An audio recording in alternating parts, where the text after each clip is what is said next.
Assalamualaikum warahmatullahi wabarakatuh. Selamat pagi, salam sejahtera untuk kita semua. Salam Rahayu. Jadi kita membahas salah satu capres yang kontroversial ya. Jadi Anies ini tidak punya menu capres ya. Artinya pilihan di antara beberapa orang itu yang paling cocok ya menurut saya adalah Anies itu berpasangan dengan AHY yang merupakan wajah dari oposisi.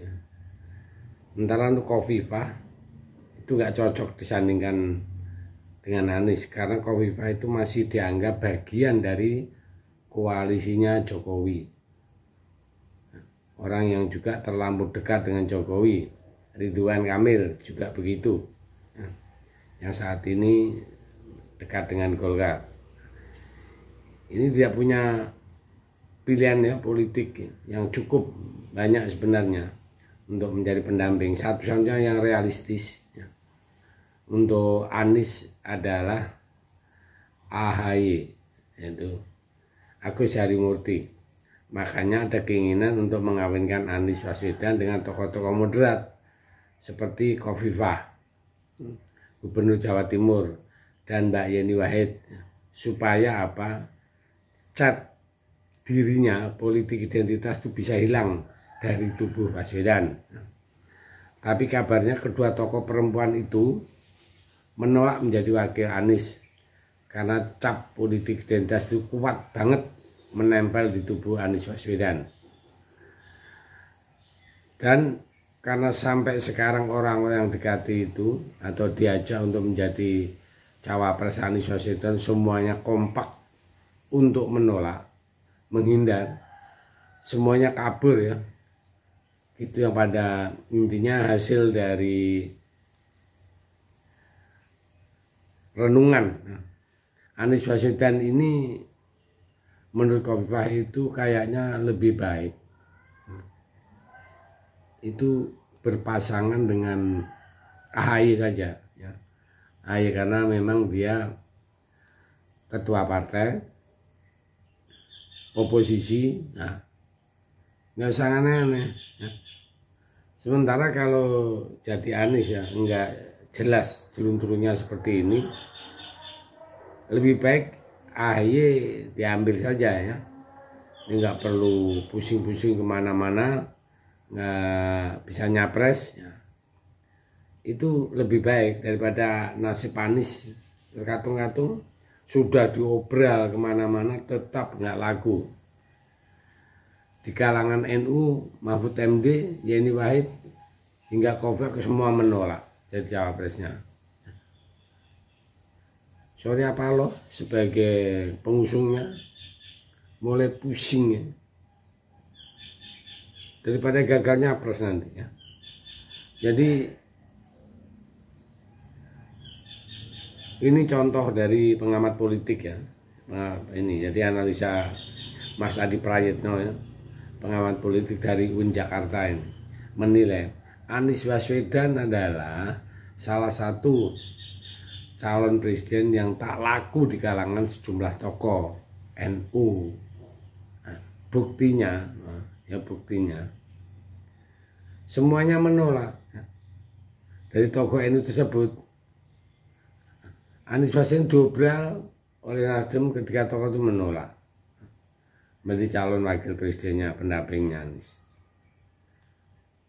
Ketika yang jelas sudah Mahfud, Mbak Yeni, Khofifah. Terus ini masih komentar Mas Adi Prayitno ya. Penolakan itu ada yang halus, ada yang kasar, artinya belak-belakan ya. Seperti Mahfud MD itu belak-belakan. Untuk Khofifah itu secara halus ya, secara halus untuk menolaknya ya. Kalau Mbak Yeni Wahid ini halus.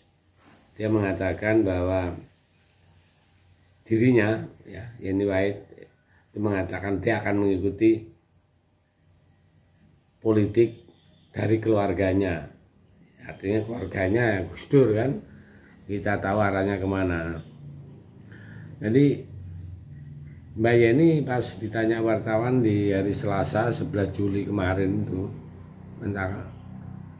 tentang arah politiknya, itu seperti itu, dia mengikuti keluarganya untuk mengincar ketiga tokoh ini dengan perhitungan dapat mendulang dukungan dari NU yang tersebar di Jawa Timur.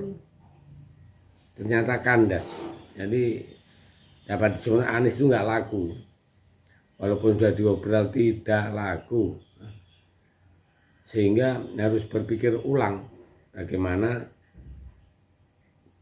Anies bisa mendapatkan tiket untuk menjadi capres, untuk mendapatkan tiket aja belum kemenangan, karena rata-rata Anies itu dihubung-hubungkan dengan pilkada tahun 2017 ya. Isu agama, isu SARA, sehingga melekatlah disebut dengan istilah bapak politik identitas. Nah, itu yang disebut. Sementara bulan, hari, jam, waktu mulai mendekat, sudah deklarasi, sudah tur kemana-mana. Hari Minggu kemarin mengadakan siaga perubahan di GBK dengan mendatangkan kader-kadernya yang seluruh Indonesia,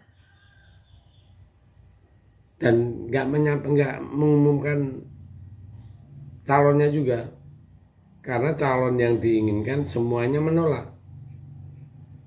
Tinggal satu yang betul-betul kepingin digandeng, yaitu AHY.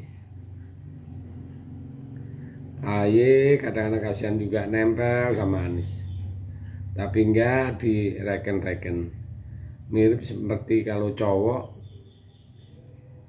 mengincar cewek sudah habis-habisan tapi nggak pernah dilirik, sakit rasanya. Ya itulah namanya politik ya.